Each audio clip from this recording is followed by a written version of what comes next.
بسم اللہ الرحمن الرحیم نحمدہ ونصلی علی رسولہ الکریم۔ نماز سے متعلقہ ہمارا آج دوسرا سبق ہے۔ کل نماز کی شرائط بیان کی تھی۔ 6 نماز کی شرطیں ہیں۔ شرائط جو تھی نماز سے پہلے، یعنی 7 چیزیں ایسی ہیں جن کا ہونا ضروری ہے، کل میں نے بیان کر دی تھی، جن میں سے طہارت ہے، ستر عورت ہے، وقت کا داخل ہونا، قبلہ رخ ہونا، نیت کرنا اور تکبیر کے قابل ہونا۔ یہ 7 چیزوں میں سے اگر کوئی ایک چیز بھی رہ جائے گی تو نماز نہیں ہوگی۔ اور آج کا ہمارا جو درس ہے وہ ہے نماز کے فرائض، یعنی جب ہم نماز شروع کرتے ہیں تو شروع کرنے سے لے کر کے ختم کرنے تک 2 رکعت ہیں، 3 ہیں، یہ 4 رکعت پڑھ رہے ہیں، تو ان میں کیا کیا چیزیں ضروری ہیں؟ ان میں سے جو ضروری چیزیں ہیں وہ 7 چیزیں ہیں۔ ان میں سے اگر کوئی ایک چیز بھی رہ جائے گی یا اس میں کوئی کمی کجی آ جائے گی تو نماز ہوگی نہیں، بالکل ہوگی نہیں۔ یہ فرائض ہیں۔ ایک ہوتے ہیں واجبات۔ واجب کا ہوتا ہے کہ اگر بھول سے رہ جائے، چھوٹ جائے، تو اس میں سجدہ سہو کی گنجائش ہوتی ہے، سجدہ سہو کیا جائے تو نماز ہو جاتی ہے۔ نماز کے واجبات کیا ہیں وہ انشاءاللہ بعد میں بتائیں گے۔ تو یہ تو فرائض ہیں۔ فرائض کا مطلب یہ ہے کہ ان میں سے اگر کوئی چیز رہ گئی تو نماز ہی نہیں ہوگی۔ اس لیے ان چیزوں کا یاد رکھنا، سمجھنا بہت ضروری ہے۔ تو ان میں سب سے پہلی چیز ہے تکبیر تحریمہ، اللہ اکبر کہنا۔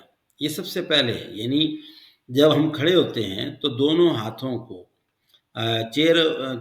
یہ جو ہتھیلیاں ہیں، دونوں ہاتھوں کی ہتھیلیاں یہ قبلہ رخ ہوں اور انگلیاں آسمان کی طرف ہوں اور ایسے بالکل سیدھے ہاتھ ہوں، اور اللہ اکبر کہتے ہوئے ہاتھوں کو اٹھائیں، ایسے اللہ اکبر کہیں اور ایسے ہاتھوں کو اٹھائیں، اور یہ کندھے اور کانوں کے درمیان ایسے یہاں تک، اور قبلہ رخ ہونی چاہیے ہتھیلیاں، اور اللہ اکبر کہنا۔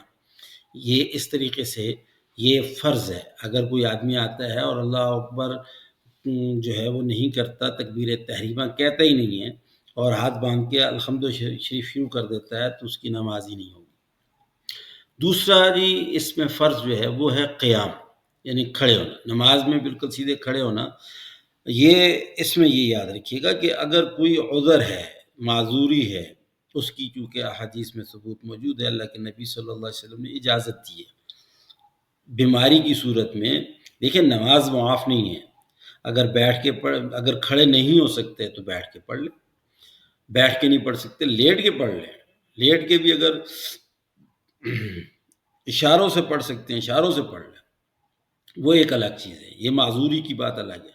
لیکن اگر صحیح سلامت ہیں تو کھڑا ہونا یہ فرض ہے، سیدھا کھڑے ہو کر کے نماز کا ادا کرنا، یہ دوسرا فرض ہے۔ اور تیسرا فرض ہے قرات کرنا، یعنی قرآن پاک کا کچھ حصہ نماز کے اندر پڑھنا، یہ فرض ہے۔ اگر ایک آدمی کھڑا ہوا، کھڑے ہونے والا فرض تو ادا کر دیا، لیکن پڑھا کچھ بھی نہیں، بالکل کچھ بھی، قرآن پاک کا کوئی حصہ بھی نہیں پڑھا، اور وہ رکوع میں چلا گیا تو وہ نماز اس کی ادا نہیں ہوگی، فرض چھوٹ گیا۔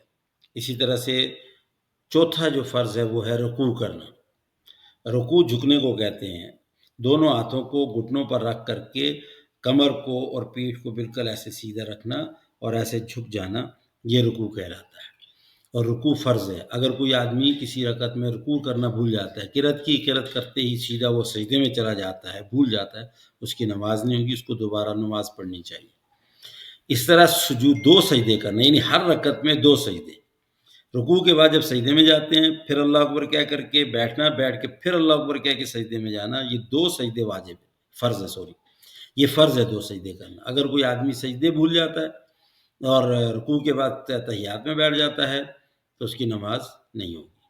اسی طرح سے چھٹا جو ہے وہ ہے قاعدہ اخیرہ، یعنی آخری قاعدے میں بیٹھ کر تحیات پڑھنا، یہ فرض ہے۔ آخری قاعدے میں بیٹھ کر کے تحیات پڑھنا یا تحیات کے برابر بیٹھنا، آخری قاعدے میں جب یعنی 2 سجدے کر کے آخر میں بیٹھ جاتے ہیں تو اتنی دیر تک بیٹھنا کہ جتنی دیر میں التحیات پڑھی جاتی ہے، اگر نہیں بھی پڑھیں تو اتنی دیر بیٹھنا، یہ فرض ہے۔ اگر آخری قاعدے میں نہیں بیٹھے تو نماز ادا نہیں ہوگی۔ اسی طریقے سے آخری 7واں جو ہے وہ ہے سلام کے ساتھ نماز کا ختم کرنا، یعنی دونوں طرف جو سلام پھیرتے ہیں، السلام علیکم ورحمۃ اللہ، السلام علیکم ورحمۃ اللہ، سلام کے ساتھ نماز کا اختتام کرنا یہ بھی فرض ہے۔ تو یہ جی 7 فرائض ہیں نماز کے، جن کو ارکان بھی کہتے ہیں۔